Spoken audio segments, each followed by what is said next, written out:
요즘 우리는 사회적으로 또 나라적으로 우리의 현실이 이리저리 흔들리는 것을 경험하고 있습니다.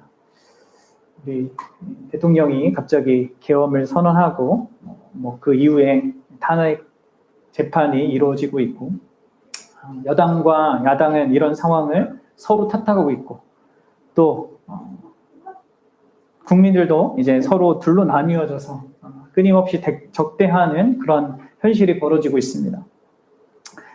또 이런 현실 속에서 우리나라 교회들이 언론에 의해서이긴 하지만 마치 이제 그 우파의 어떤 앞잡이 화신이라도 된 것처럼 그렇게 조명받고 있는 현실로 인해 또 교회도 흔들리는, 어떤 의미에서 흔들리는 그런 현실을 우리는 마주하고 있습니다.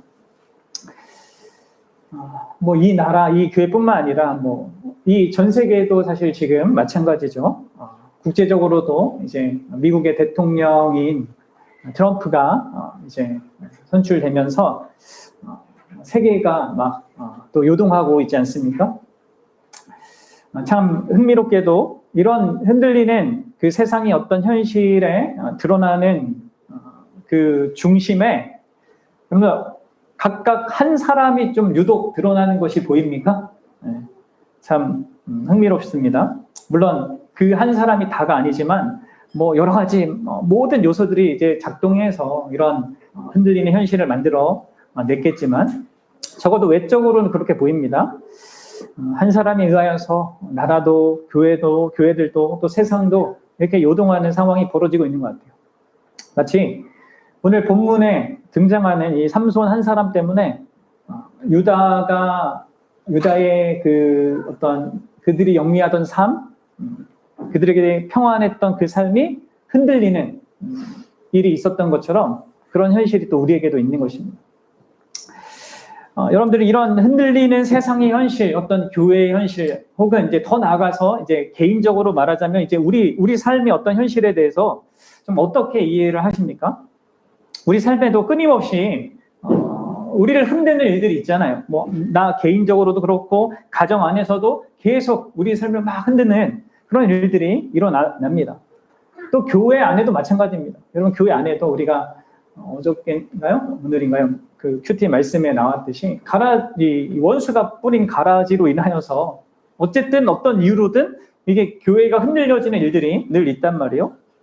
한 사람에 의해서일 수도 있고 또 어떤 사건이나 사고 아니면 병에 의해서 아니면 관계적 갈등에 의하여서 이렇게 온갖 이유로 우리가 그런 흔들림을 경험하게 됩니다. 여러분들은 어떻게 이런 삶에 일어난 것들을 생각하십니까? 이 모든 우리 삶에 흔들리는 일들은요, 우연히 있는 것은 아닙니다. 그 모든 것이 하나님의 주권 아래, 그분의 통치 아래 있습니다. 물론 그분이 우리를 흔들리게 하는 그 모든 것을 직접적으로 행하시는 것은 아니라, 이제 거기에는 이제 악과 어떤 고통의 현실도 있으니까, 그것은 이제 하나님 그분이 창조한 게 아니라 우리 이 죄악된 인생들이 만들어낸 거잖아요. 다만 하나님이 그것을 허용하시고 그것을 다스리는 것 속에서 그것을 이렇게 우리에게 주시는 것이거든요. 그리고 큰 목적을 위해서 사용하시는데 이런 부분에 있어서 우리가 어떻게 이러한 우리 삶을 흔드는 것들에 대해서 좀 생각해야 하는지 또 어떻게 반응해야 되는지 이 부분을 오늘 말씀을 통해서 함께 좀 생각해 보고자 합니다. 왜냐하면 이제 하나님께서 삼손을 통해서 블레셋을 자극하고 또 블레셋을 자극하여서 이 유다 민족을 또 흔드시거든요. 이 부분을 함께 생각해 봅시다. 왜 하나님이 여러분들 우리를 흔드실까요? 그리고 그 일은 우리 인생 가운데 계속 있을 겁니다.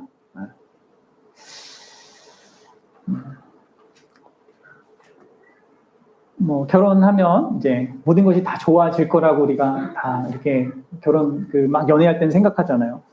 근데 이제 막상 또 결혼해 보면 수많은 또 어려운 일들이 막 생기고 하는데 끝이 없습니다. 아이를 낳으면 아이가 나오면 좋겠다 해서 또 낳잖아요. 그러면 좋은 것도 있지만 또 힘든 것도 또 많이 있거든요. 하나님께서 끊임없이 무언가를 가지고 이러한 모든 것들을 통해서 우리를 자꾸 흔드시는데 그 이유가 뭐겠습니까?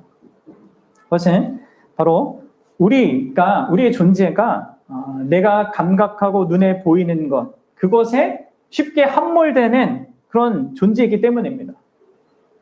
그리고 그런 것이 특별히 이제 죄와 결부되어서 죄를 우리가 너무나 편안하게 여기고 그것을 아무렇지도 않게 여기고 또 그 가운데 살아가는 것을 너무 쉽게 생각하는 아무렇지 않게 생각하는 그런 우리이기에 계속해서 사실 하나님이 우리를 흔드시는 것입니다.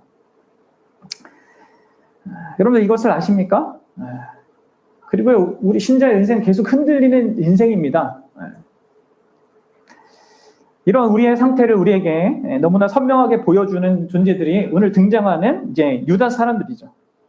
우리 15장 9절 한번 읽도록 하겠습니다. 갑자기 이제 유다 민족이 등장하는데 한번 봅시다. 시작. 이에 블레셋 사람들이 올라와 유다의 진을 치고 레이에 가득한지라. 사실 지금까지 이 유다 사람들은 이 사사기의 그 시대가 흘러 내려오면서 뭐 어떻게 그들이 이게 변했는지 우리가 다 알 수는 없지만 지금 이 상황 속에서는 아주 그 블레셋이 자신들을 정복하고 있고 압제하고 있고 나름의 어떤 그런 영향을 미치고 있는 것에 대해서 어떤 의식이 없었습니다. 그냥 나름 거기에 적응하고 순응하면서 살아왔어요. 어떤 의미에서 좀 평화로운 그런 삶을 영위하고 있었던 거죠. 그런데 갑자기 그들의 평안을, 안전을 뒤흔드는 당황스러운 상황을 마주하게 됩니다. 그것은 그 삶 전체가 흔들릴 만한 그런 일이었어요. 뭡니까? 바로 블레셋 민족이 갑자기 군대를 이끌고 그들을 쳐들어올 그런 태세를 이제 보였기 때문입니다. 사실 이 둘 사이에는 아무 문제가 없었단 말이에요. 서로 화목하게 잘 지냈습니다. 물론 이제 유다 민족은 이 블레셋 민족에 종속되어 있었고 11절이 말하는 대로 그들의 다스림을 받고 있었단 말이에요. 근데 그럼에도 불구하고 이들은 그것을 문제라고 의식하고 있지 않았습니다. 그것을 그냥 나의 현실이라고 받아들였고 그것이 안전하다고 여겼고 오히려 그런 상태와 조건이 나에게 유익하다 이렇게 여겼단 말이에요. 아마도 블레셋은 유다 민족이 자신들이 지배하고 있는 그것이 너희들에게 좋은 거야 할 만한 나름의 어떤 것을 제공하면서 이 유다 민족을 길들였겠죠. 근데 갑자기 상황이 달라진 거예요. 이는 마치 이제 항상 순종을 잘한다고 칭찬받던 그런 한 종이 갑자기 이제 자기에게 잘해주던 주인이 돌변해서 막 매질을 하려고 이렇게 하는 거죠. 그러니까 이제 당황하게 되는 것입니다. 이제 유다가 마치 그런 상황에 있게 된 것이죠. 하나님이요, 이 유다를 흔드시는 겁니다. 그냥 유다가 그런 자기의 그 현재의 그 상태 그냥 있도록 내버려두지 않으시는 겁니다. 근데 여러분들 이 유다가 얼마나 이 블레셋과 긴밀하게 결탁되어 있고 거기에 순응하고 거기에 타협하며 살았는지 이것을 우리는 보게 되거든요. 그게 이제 15장 10절에 이 질문을 통해서 우리가 확인하게 되는 거예요. 10절도 한번 읽어봅시다. 시작. 우리가 유다 사람들이 이르되 너희가 어찌하여 올라와서 우리를 치느냐? 예. 이 질문을 이제 블레셋에게 던지는 것이죠. 이것에 여러분들 행간이 읽혀집니까? 이 말의 의미는 우리는 너와 같은 편 아니냐? 너희가 우리를 공격할 이유가 없는데 그동안 우리가 너희를 잘 따랐고 또 너희가 원하는 것들을 다 해주면서 그렇게 좋은 관계를 유지해 왔는데 왜 우리를 치러 올라오느냐? 라는 질문이었단 말이에요. 그러니까 이 질문에서 우리는 이 유다 민족이 그동안 얼마나 이 블레셋과 이렇게 진한 그런 타협 속에 살아가고 있었는지를 보게 되는 거예요. 이런 부분에서 전혀 문제의식을 갖고 있지 않았다는 것을 여실히 보여주고 있는 것이죠. 근데 여러분 생각해 보셔야 됩니다. 블레셋 민족이 어떤 민족입니까? 하나님의 말씀에 의하면 결코 이들과 타협하거나 결탁하거나 이렇게 함께 살아갈 그런 대상이 아니에요. 그러니까 신약의 맥락으로 하자면 뭐예요? 우리의 주요 대적인 죄와 세상적인 사고방식과 그 모든 것을 이용하면 사탄이란 말이에요. 그러니까 블레셋 사람들이 그렇다는 것이 아니라 비유하자면 그렇다는 것이죠. 그러니까 결코 신자가 함께 해서는 안 될 어떤 대상들이란 말이에요. 물론 이제 블레셋 사람들은 이 가나안 땅에 살던 진멸해야 할 그런 가나안 7족속에 포함되지는 않습니다. 하지만 그들은 이스라엘이 정복해야 될 땅에 들어와 있었고요. 그래서 내쫓아야 될 그 대상이었습니다. 그리고 이들은 계속해서 이스라엘과 대적하면서 대립적인 관계를 취하면서 어떻게든 이스라엘의 영토를 침범하고 더 나아가 이스라엘을 정복하려고 지배하려고 끊임없이 했단 말이에요. 그러니까 사실 이 요단 동편 이스라엘 백성이 사실 그 자기 하나님께서 허락하신 땅이 아니었지만 이제 싸우게 된 이 시온 왕과 옥 왕 있잖아요. 그들처럼 이 블레셋도 이스라엘의 원수였고 물리쳐야 될 대상이었단 말이에요. 근데 이들과 좋은 관계를 맺고 있는 거예요. 근데 여러분들 아십니까? 사실 사사 시대 초기에는요, 이 유다 지파가 이 블레셋과의 전쟁에서 승리를 한 경험이 있었습니다. 근데 상황이 완전 역전된 거예요. 유다 지파는 사실 블레셋의 주요 도시들을 점령한 적이 있어요. 우리 사사기 1장 18절을 함께 볼게요. 시작. 우리가 또 가사 및 그 지역과 유다가 또 가사 및 그 지역과 아스글론 및 그 지역과 에글론 및 그 지역을 점령하였고, 여기 등장하는 세 도시는 블레셋의 주요 5도시 중에 3군데란 말이에요. 나머지 2군데는 어떻게 했는지 모르겠지만 적어도 이 블레셋 사람들을 과반 이상을 이렇게 꼼짝 못하게 할 만큼 이 유다 지파는 영향을 미치고 있었고 주도하고 있었단 말이에요. 그리고 사사 시대, 사사 에우 시대에는 에웃이 어떻게 했습니까? 소모는 막대기로 이 블레셋인 그 600명을 이제 쳐 죽인 그런 일이 있었던 것처럼 이 블레셋이라는 존재는 사실 초반에는 이스라엘이 크게 문제가 되지 않았단 말이에요. 근데 이 이스라엘의 타락이 어떻게 됩니까? 이 사사 시대 내내 계속 하양 나선형으로 계속 되어지죠. 그러면서 이 사사 삼손 시대에는 완전히 상황이 역전된 것입니다. 바로 가장 강인했고 용감했던 유다 지파. 사사기 1장에서는 가장 먼저 나서서 이 가나안 땅의 어떤 정복 활동을 하고 대적들을 물리쳤던 이 유다 지파가 오히려 블레셋에게 정치적으로나 문화적으로나 완전히 순응해버린 거예요.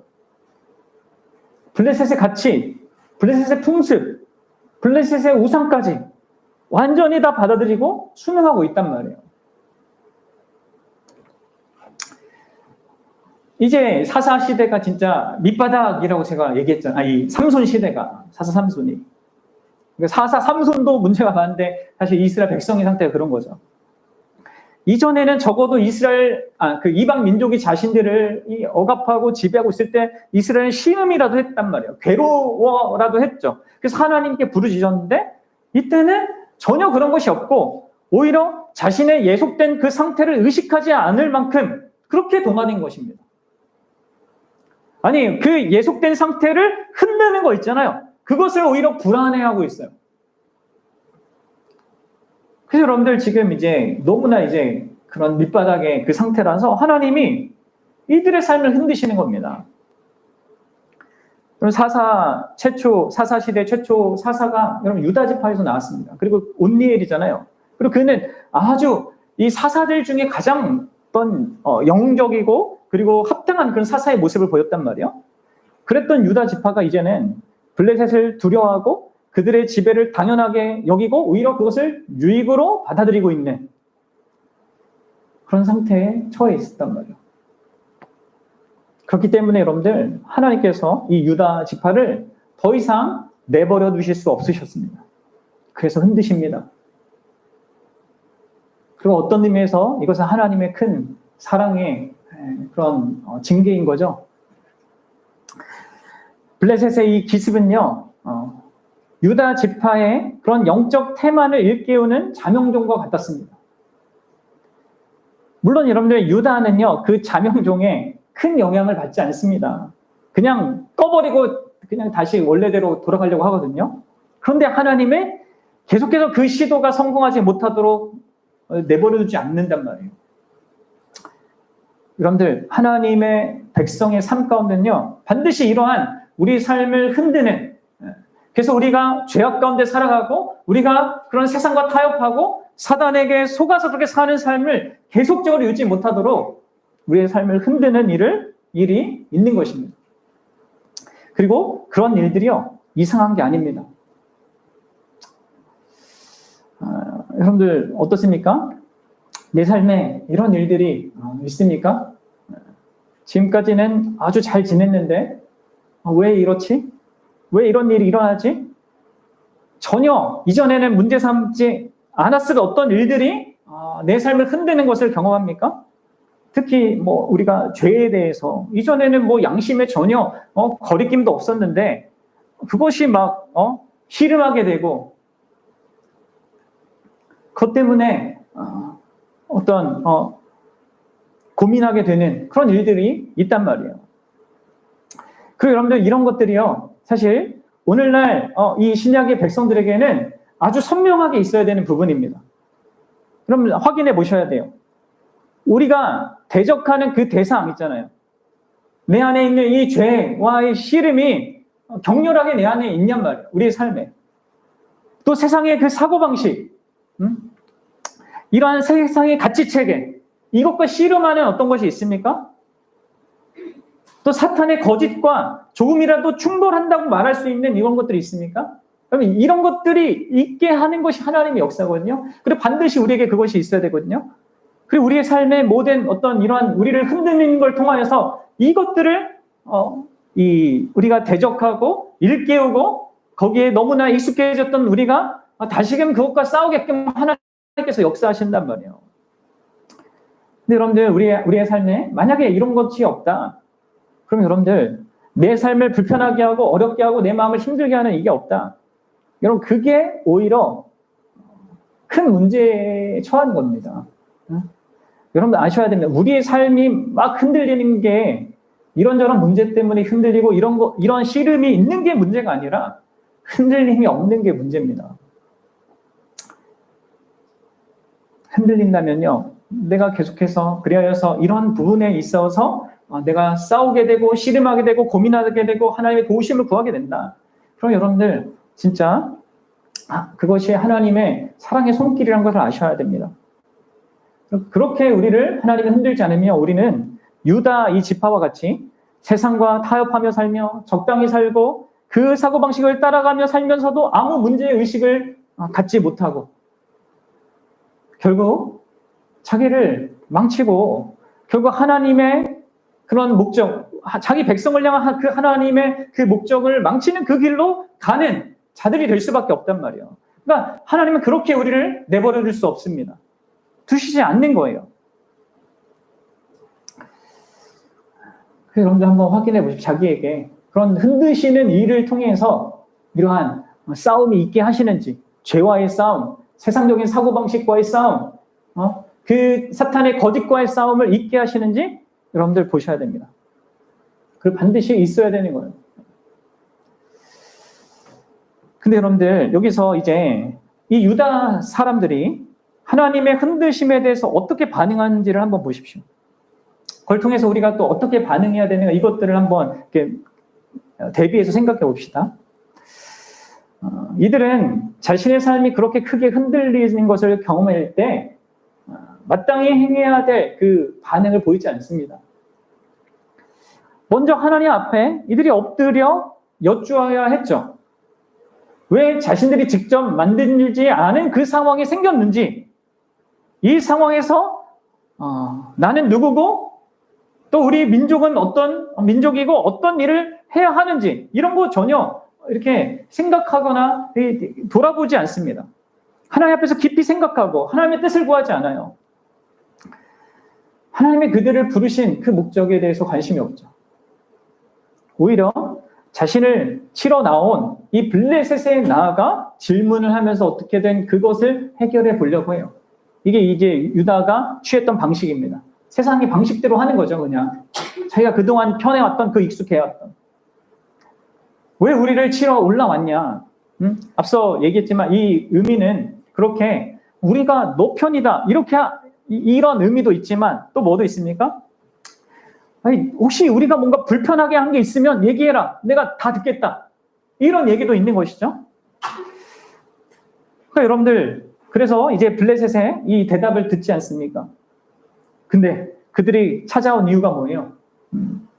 바로 삼손이라고 하는 한 사람 때문에 지금 그들이 이렇게 올라왔다는 것을 알게 돼요. 삼손이 어떤 일을 행해서 블레셋의 심기를 건드렸고 그것이 그들로 하여금 삼손을 잡게 하려고 이렇게 왔다는 것이죠. 사실 이 부분도 이 유다가 좀 유다 민족의 이 사람들이 잘 좀 이 상황을 좀 생각해 봤어야 되는데 그렇지 않고요. 당장에 이런 자기 삶을 흔드는 이것을 빠른 방식으로 해결해 보는 것에 마음을 둡니다. 그래서 어떻게 합니까? 바로 3,000명의 군대를 모아요. 그리고 어떻게 해요? 그것으로 블레셋과 싸우는 것이 아닙니다.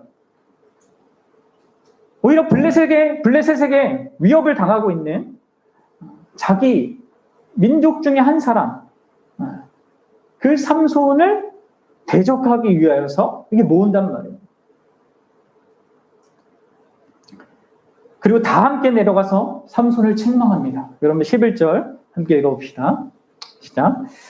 유다 사람 3,000명이 에단 바위 틈에 내려가서 삼손에게 이르되 너는 블레셋 사람이 우리를 다스린 줄을 알지 못하느냐? 내가 어찌하여 우리에게 이같이 행하였느냐 하니 삼손이 그들에게 이르되 그들이 내게 행한 대로 나도 그들에게 행하였노라 하니라. 여러분들 이 유다 사람들의 이 책망의 말을 한번 보십시오. 이들은 오히려 자신들이 대척점에 서 있어야 되는 이 블레셋 사람 편에 서서 지금 삼손 너가 문제다라고 이렇게 말하고 있습니다. 지금 블레셋이 우리를 다스리고 있지 않냐? 왜 이들의 심기를 불편하게 건드려서 우리에게 해를 가하냐? 여러분들 현실적으로는 블레셋 사람들의 이러한 입장이 맞죠? 그렇죠? 내 삶의 어려움과 힘듦과 이 고난을 가져다주는 걸 만든 것 너가 문제야. 이게 하나님의 역사고 하나님께서 우리를 일깨우고 우리를 이 죄 가운데서 벗어나게 하고자 하는 하나님의 역사로 보지 않고 너가 문제야. 너가 이 문제를 만드는 너에게 모든 책임이 있어 하면서 이 유다 사람들이 다 함께 그것도 3,000명이나 되는 엄청난 숫자가 이렇게 몰려가서 그렇게 이 삼손을 압박했단 말이에요. 그러니까 자기의 삶의 어떤 평화로움, 그런 어떤 안전감, 삶의 어떤 선한 것들을 자기가 생각했을 때 그 기준에서 이게 원인은 삼손이고 이 원인을 제공하기 위해 그 문제를 제거하기 위해서는 이 삼손이 제거되어야 되고 이 삼손이 사라져야 된다 이렇게 생각한 것입니다. 여러분들 이게 어떤 반응입니까? 하나님께서 특별하게 이러한 어떠한 자기 삶의 문제를 주셔서 뭔가 그 전에 갖지 못했던 어떤 것들을 경험하게 하고 그 일이 이렇게 정말 자기들이 꿈에도 생각해 보지 못할 방식으로 잘 생각해 보십시오. 이 삼손은 한 사람이잖아요. 그 한 사람을 치기 위해서 온 군대가 왔습니다. 블레셋에서 온 군대가 단 한 사람을 공격하기 위해서 왔단 말이에요. 그러면 여러분들 뭔가 이게 이상하다라는 좀 생각을 해야 하지 않겠습니까? 삼손이 도대체 어떤 존재길래 왜 블레셋이 이렇게 움직였는가? 혹시 그가 하나님이 세우신 구원자는 아닌가? 충분히 뭔가 생각해 볼 수 있는 그런 상황이고 여지가 있었는데도 불구하고 또 하나님께서 혹시 그를 통해서 우리에게 구원을 주시려는가? 이런 것들을 정말 생각해 볼 수 있는 그런 어떤 계기가 분명히 있었는데 불구하고 그런 것들에 대해서 전혀 생각하지 않습니다. 오히려 온 힘을 다해서 자기 동족 한 사람을 넘겨주기 위해서 군대를 그렇게 모았단 말이에요. 그럼 왜 블레셋에게 맞설 그 생각을 하지 못했을까요? 아까도 언급했다시피 소문을 막대기로 에웃한 사람이 600명을 죽인 일이 있었단 말이에요. 블레셋을 대항해서. 또 기브온 시대에도 분명히 하나님이 단 300명으로 14만 5천 명이나 되는 이 미디안 민족을 물리친 일도 있었습니다. 유다에게는 싸울 만한 3천 명의 군인이 분명히 있었단 말이에요. 이게 삼손에게 나아간. 근데 이들이 정말 싸울 수 없었던 그 이유가 뭘까요? 과연 블레셋이 너무 강력했기 때문입니까? 그래서 두려웠을까요? 아니면 자신이 현재 누리던 그것을, 그 안전을, 그 평안을, 자기가 생각하는 수준에서의 그 안정과 평안을 그냥 유지하고 그걸 영위하고자 하는 그러한 어떤 인간적인 죄악된 욕망 때문이었을까요? 두 가지 다가 이렇게 같이 섞여 있을 수 있는데요. 정말로 이 유다가 하나님을 의지하고자 했고, 정말 이 압제받는 이 상태에서 벗어나고자 했다면 충분히 그들이 벗어날 수 있었지 않겠습니까? 그들에게 계신 분이 하나님이시니까. 그들과 함께 하시는 분, 그들을 위하시는 분이. 그러니까 여러분 지금 이 유다 지파는 참 크게 이렇게 무너져 있는 것이죠. 세상과 같을 뿐만 아니라 세상 편을 들고 있어요.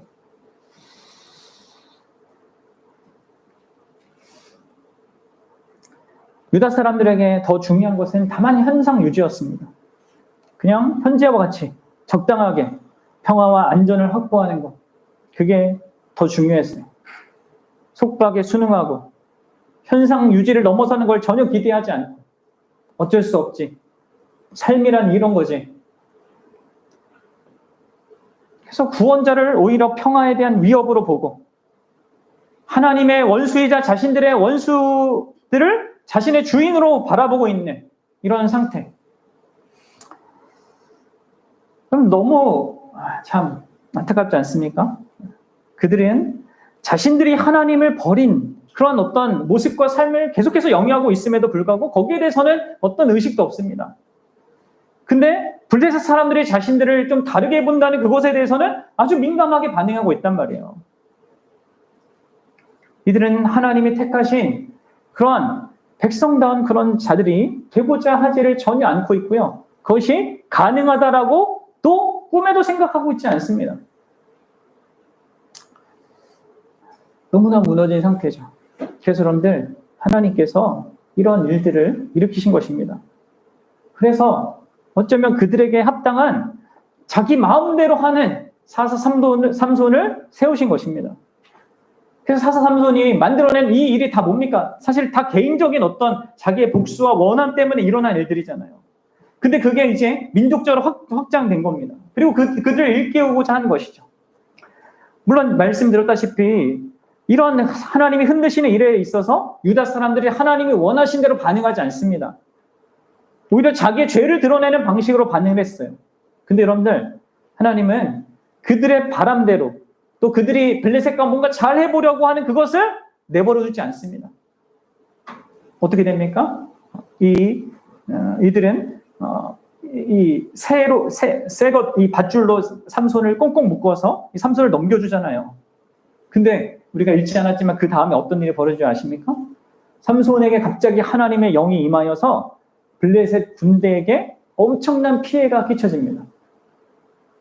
그러니까 유다 편에서는 이 블레셋을 위하여서 한다고 이런 일을 했는데 블레셋에서는 어떤 의미로 이 일을 받아들이겠습니까? 유다가 우리를 속였는가? 삼손에게 아주 약한 줄을 묶어서 우리한테 넘겨놓고서 삼손을 통해서 우리를 치다니 하는, 그러니까 유다 편에서는 오해를 살 수밖에 없는 그런 일입니다.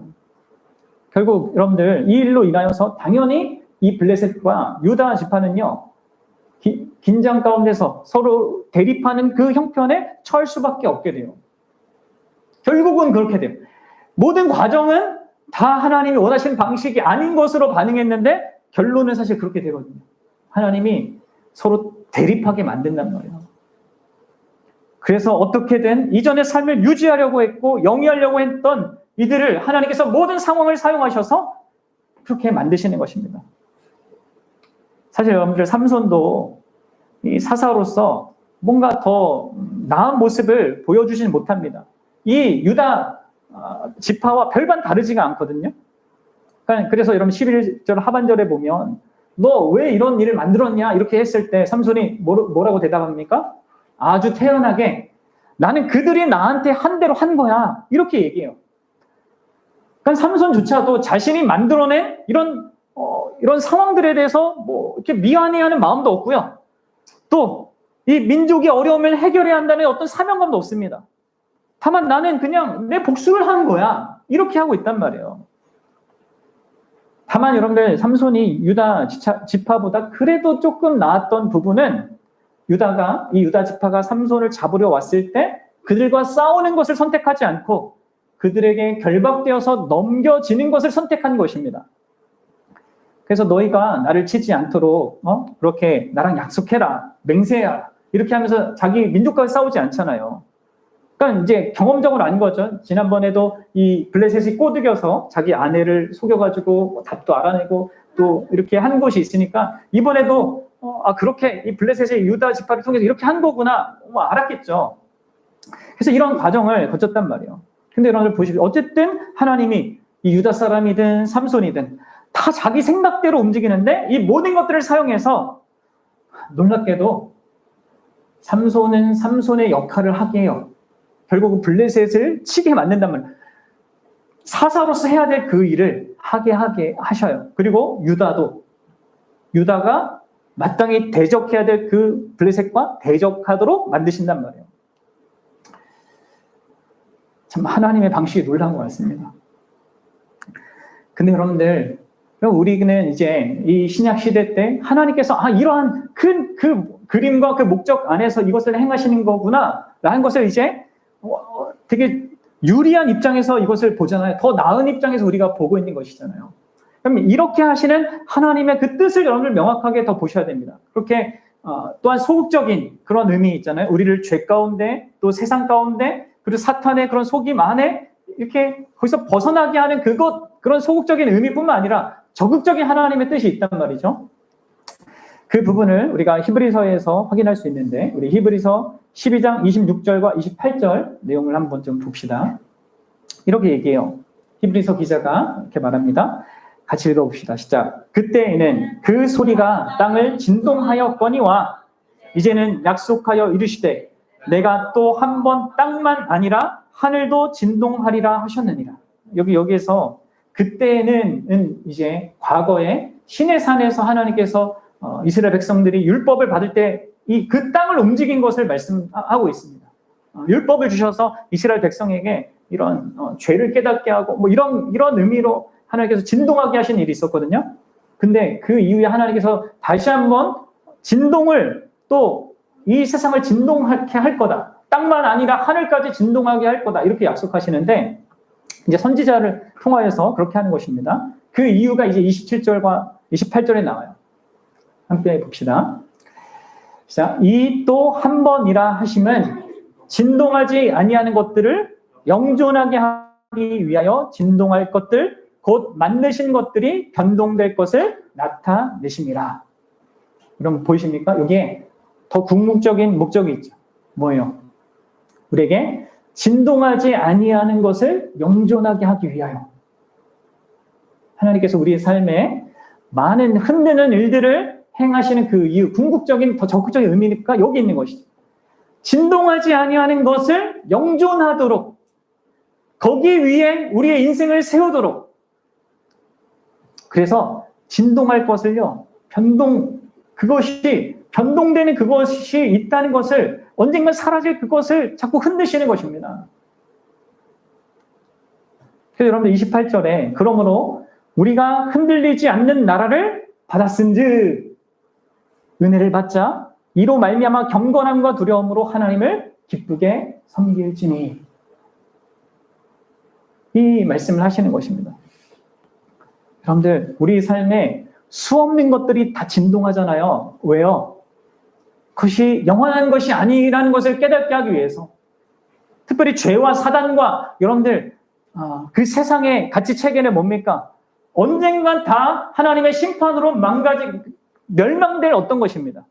하나님의 백성이 그것에 연합되어서 함께 가는 그것을 허락하지 않으시는 것입니다. 그래서 계속 흔드시는 거예요. 그리고 어떤 의미에서 우리에게 있는 선한 것들이라 할지라도요, 그것들을 하나님 계속 흔드십니다. 그래서 여러분들, 우리의 삶에, 여러분, 우리의 육신을 하나님 흔드시는 건 어떤 의미에서 우리의 결혼 생활, 거기 안에도 어떤 문제 때문에 우리가 늘 흔들립니다. 우리의 직장 생활, 이것도 마찬가지예요. 우리의 건강 다 마찬가지입니다. 그렇게 하여서 우리가 흔들리지 아니하는 그것을 바라볼 수 있도록, 그것에 우리의 삶을 둘 수 있고 소망을 둘 수 있게끔 하도록 그렇게 하신단 말이에요. 여러분들, 바로 그것을 하기 위하여서 여러분, 우리 주 예수 그리스도께서 이 땅에 오신 것입니다. 여러분들, 이게 여러분들 이스라엘 백성에게 그런 하나님이 하신 그 궁극적인 목적에 담겨 있어요. 그래서 이 부분을 다시 한번 좀 이렇게 돌아가서 생각해 보면요, 이스라엘 백성과 처음 언약을 맺으신 그 시내산 언약에서 하나님이 이렇게 그들을 향한 자신의 뜻을 드러내셨단 말이에요. 우리 출애굽기 19장 5절과 6절 함께 봅시다. 시작. 세계가 다 내게 속하였나니 너희가 내 말을 잘 듣고 내 언약을 지키면 너희는 모든 민족 중에서 내 소유가 되겠고 너희가 내게 대하여 제사장 나라가 되며 거룩한 백성이 되리라. 너는 이 말을 이스라엘 자손에게 전할지니라. 하나님의 그 흔들리지 않은 영구한 목적이 있단 말이에요. 자기 백성을 나의 소유로 삼고 거룩한 이 제사장 나라를 만들고 거룩한 백성이 되게 하고자 하는 이 하나님의 궁극적인 이 목적이 있기에 하나님께서 이스라엘 백성을 향한 그들의 삶을 그렇게 흔드는 수많은 일들을 허락하신 것입니다. 물론 이제 그러한 것들은 자기의 그런 잘못과 자기가 범한 죄와 그 세상의 악이라는 그 현실이 다 작동해서 한 것입니다. 근데 그런 것들을 통하여서 하나님은 계속해서 하나님의 궁극적인 목적을 이루어 가시는 겁니다. 놀랍게도 그들이 자기 마음대로 하는데도 결국은 그게 이루어지게끔 만드셔요. 사사기 이 시대뿐만 아니라 이후에 이스라엘 백성들은 더 이상 하나님이 내 백성이 아니다, 그렇게 여겨질 정도로 심각하게 또 무너질 때도 보인단 말이에요.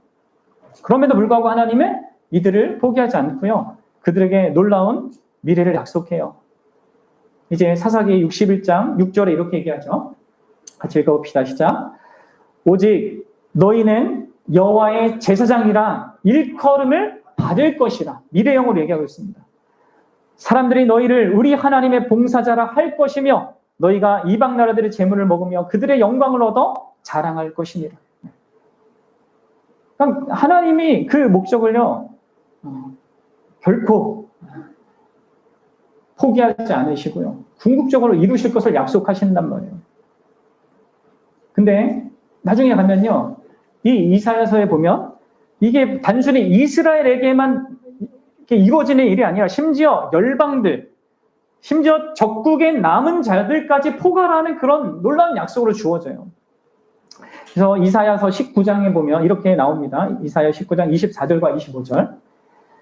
그날에 이스라엘이 애굽 및 아수르와 더불어 셋이 세계 중에 복이 되리니 이는 만군의 여호와께서 복을 주시며 이르시되 내 백성 애굽이여 내 손으로 지은 아수르여 나의 기업 이스라엘이여 복이 있을지어다 하실 것입니다.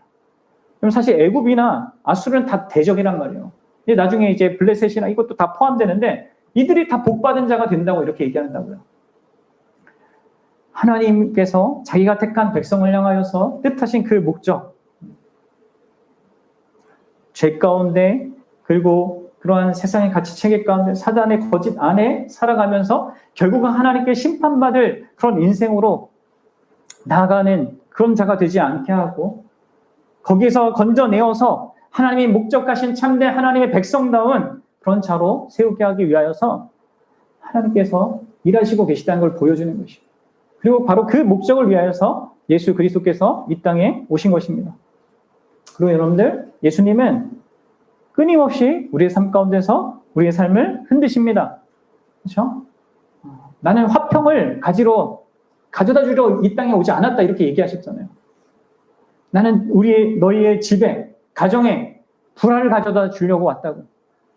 물론 그 궁극적인 의미는 진짜 참된 화평, 진짜 견고한 그 영원한 안전, 그 영광스러운 행복을 우리에게 주기 위한 그것이죠. 그 목적으로 그렇게 하시는 것이죠. 여러분들 보십시오. 그리고 아셔야 됩니다. 우리 예수 그리스도께서 어떻게 삼손과 달리 정말 거룩한 목적과 뜻을 가지고 우리의 삶에 찾아오셔서 우리의 삶을 흔드시고 우리로 하여금 대적과 싸우게 하시고 우리의 궁극적인 뜻이, 그 하나님의 뜻이 우리의 가운데 이루어지도록 우리 가운데 함께 하시고 우리를 이끄시는지 보셔야 됩니다.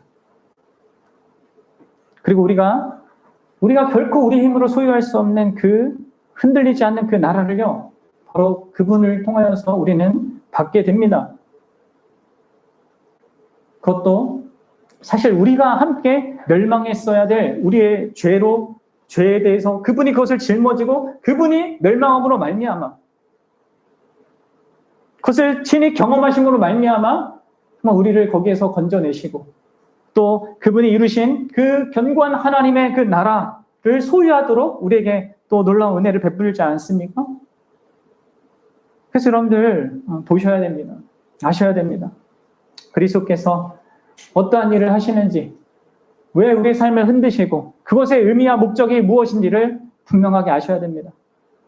그래서 여러분들, 결론적으로 여러분들, 우리 삶이 흔들리는 일이 있을 때 그것이 내가 예상치 못한 어떤 것으로 인하여서 되어진다 할지라도요, 그럼 먼저 아셔야 되는 것은 흔들리지 않아야 된다고 생각하지 마셔야 합니다. 오히려 그때에 우리는 내가 지금 기반하고 있는 것, 나의 그 내가 서 있는 그 자리, 그게 무엇인가를 확인하는 자리를 가지셔야 합니다. 진짜 나는 예수 그리스도에 근거하고 있는가? 그분이 나에게 이루신 그것을 소망하며 살고 있는가? 그것이 내가 붙들고 있고 견고하게 잡고 있는 그것인가? 그것을 확인하는 계기로 삼아야 된다는 것이죠. 사실 여러분들, 그게 아니면요, 다른 모든 것은요, 사실 흔들려도 됩니다. 그리고 흔들릴 수밖에 없고요. 또 사실 언젠가 다 무너지게 돼 있습니다. 흔들리지 않는 하나님의 목적이 있는가, 나에게 있는가? 난 그것을 향해 나아가고 있는가? 그것을 주도하신 예수 그리스도가 내게 있는가? 그것을 보셔야 되고요. 그것을 위하여서 살고자 하셔야 됩니다. 우리는 사사 삼손과 이 유다 민족과의 관계와 달리 예수 그리스도의 그 선하신 그 의도를 분명히 알고 소극적으로나 적극적으로나 이런 삶을 살기를 소망해야 합니다. 흔들릴 때 이 흔들릴 것을 어떻게든 붙잡아 두려고 아둥바둥하는 삶을 우리가 멈추고, 여러분들, 그분이 주신 흔들리지 아니하는 그것에 마음을 두고 살아갈 수 있었으면 좋겠습니다. 그리고 그런 교회로서 우리가 서로 일깨우고 또 어떤 의미에서 서로 흔들어줘야 합니다. 그러니까 지금 사사와 삼손하고 이 유다가 서로 마지못해서 하는 그 일을 통해서 서로를 흔들어서 각자 나름의 그런 하나님의 뜻을 이루는 그런 과정을 같이 거치게 했잖아요. 우리 오늘날 신약 교회는 그렇게 하는 게 아니죠. 정말 우리가 서로가 진짜 이 흔들릴 어떤 세상의 것에 우리의 그 삶과 우리의 궁극적인 의미와 가치를 두지 않고 정말 그분이 이루신 그것에 우리의 마음과 그 소망을 두도록 서로 또 때로 흔들어줄 그런 필요가 있는 거죠. 뭐 나쁜 어떤 것을 해서가 아니라, 악을 행해서가 아니라 선한 의도로 경계하고 서로 이렇게 깨우쳐주고 섬김을 통하여서 그렇게 해야 되는 거예요. 그래서 히브리서 10장 23절 25절에서 이렇게 얘기하잖아요. 또 약속하시는 이는 미쁘시니 우리가 믿는 도리의 소망을 움직이지 말며 굳게 잡고 서로 돌아보아 사랑과 선행을 격려하며 모이기를 패하는 어떤 사람의 습관과 같이 하지 말고 오직 권하여 그날이 가까움을 볼수록 더욱 그리하자. 그래서 우리가 서로에게 어떤 의미에서 작은 예수가 되는 그런 존재가 되는 거죠. 긍정적인 의미로, 교회적으로. 흔들릴 이 세상의 어떤 것에 우리의 마음을 뺏기지 않고 흔들리지 않은 그러한 나라의 마음을 두고 살아갈 수 있도록 그렇게 우리가 서로를 지켜주고 경계해주고 격려해주는 그런 교회가 되길 원합니다. 그 일을 그리스도께서 우리에게 하시고 있고요. 우리는 또 서로에게 그 일을 행해야 하는 것입니다. 저와 여러분들이 그런 교회로 그렇게 세워져 가길 간절히 소망합니다. 함께 기도하겠습니다.